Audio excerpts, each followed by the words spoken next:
গাজীপুর ছাড়া বাকি 63টা জেলায় উমর বয়কট।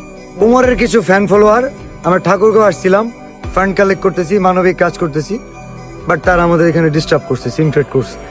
আমরা 22,000 টাকা তুলতে পারছি, এখানে হয়তো লাখখানিক টাকা বা আরো 100 টাকা হলেও বেশি তোলা যেত।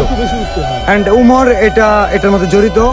হয়তো ঠাকুরগাঁও আসছে, পোস্ট দেখছে, তার কিছু ফ্যান ফলোয়ারকে বলছে যে বিলাল ভাই যাচ্ছে অথবা যাবে, ডিস্টার্ব করো যাতে কাজ না করতে পারে। আমি বলতেছি আগামী 24 ঘন্টার মধ্যে উমরের ফ্যান ফলোয়ারদের দৃষ্টি আকর্ষণ করছি, ওরা কি করবে জানি না, বাট উমর যদি এটা নিয়ে কথা না বলে, মাফ যদি না চায় ওর ফ্যান ফলোয়ার, গাজীপুর ছাড়া বাকি 63টা জেলায় উমর বয়কট। এখানে আমাদের দর্শক লেউটার ভাই বলতেছে যে গাজীপুর ছাড়া বাকি 63 জেলা থেকে নাকি অমরন ফায়ার ভয়কট।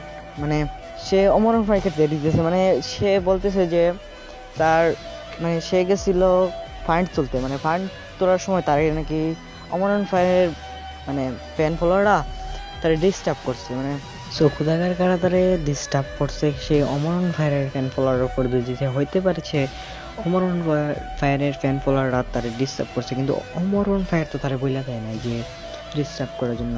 তোর চপলেউটার ভাই এটা বলতেছে যে অমরন ফায়ার নাকি একটা পরিস্থিতি তাদেরকে বইলা দিছে, মানে অমরন ফায়ার ফ্যান ফলোয়ারতে বলে দিছে যারা তারে ডিস্টার্ব করছে।